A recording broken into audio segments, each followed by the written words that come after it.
All right, let's dive right into one of the absolute darkest chapters in the CIA's entire history. We're talking about a story, a program so secret, so buried, that the people who created it literally tried to set it on fire to make it disappear forever.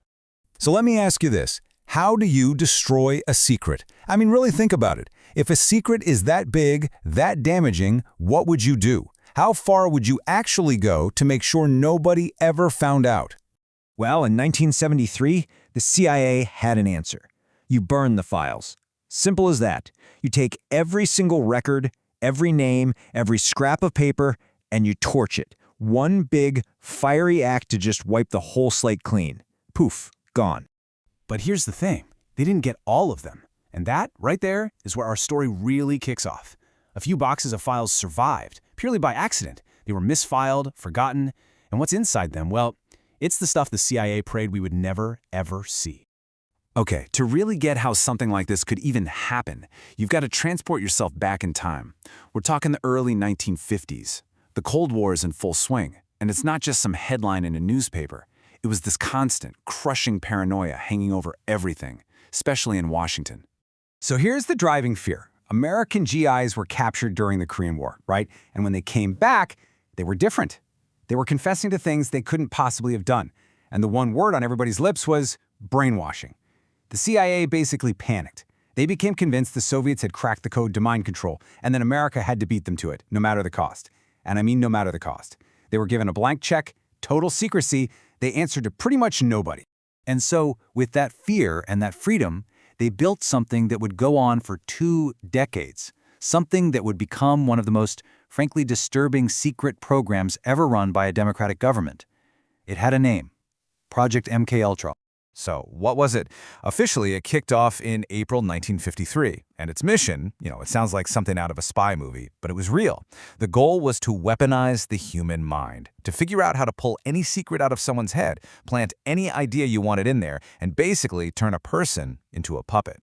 Now this is where it gets really wild. Look at the difference between what they said they were doing and what they actually did.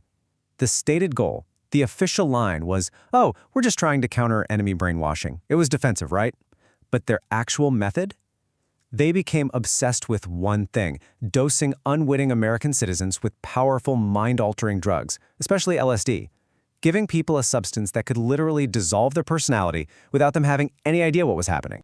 And this, I think, is where the story just takes a nosedive into pure darkness.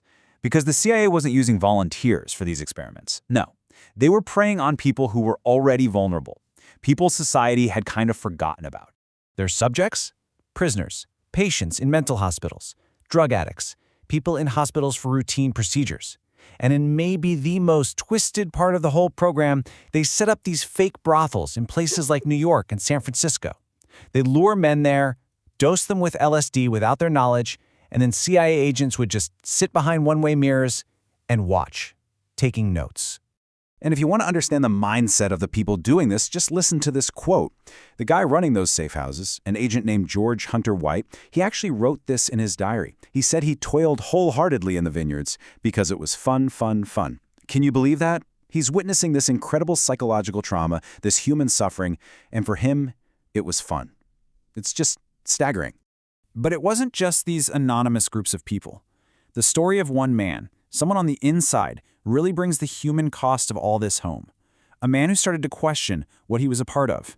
His name was Frank Olson. He was a CIA biochemist. In November of 1953, he plunged 13 floors from a hotel window to his death. For over 20 years, his family was told it was a tragic suicide. But then in 1975, the truth starts to leak out. They learn he had been secretly dosed with LSD just 9 days before he died. The story gets even darker. In 1994, his body is exhumed for another look. And the finding? Evidence of a blow to his head before he ever went out that window. Suddenly, this whole program isn't just some abstract file anymore. It's a potential murder. So you have to be asking, how on earth did a secret this huge stay buried for so long? Well, the answer is pretty straightforward. A deliberate, calculated cover-up from the very top. See, in 1973, the CIA director at the time, Richard Helms, he got word that Congress was starting to sniff around, and he gave one single, chilling order. Destroy it all. Every file, every record, every single name associated with MKUltra. Burn it. But, as we said, they weren't perfect. They missed a few boxes, about 20,000 documents that, just by sheer dumb luck, had been misfiled with financial records. They survived. And let me be clear, those surviving papers are the only reason we are even having this conversation today. And that just leads you to the most haunting question, doesn't it? If this is the horror we know about from the documents that survived by accident, what was in all the other files? What was in the thousands, maybe tens of thousands of pages that they successfully burned? We'll just never know the full story. And this is maybe the most important takeaway. Don't think for a second this was just a few bad apples or some rogue operation. No way.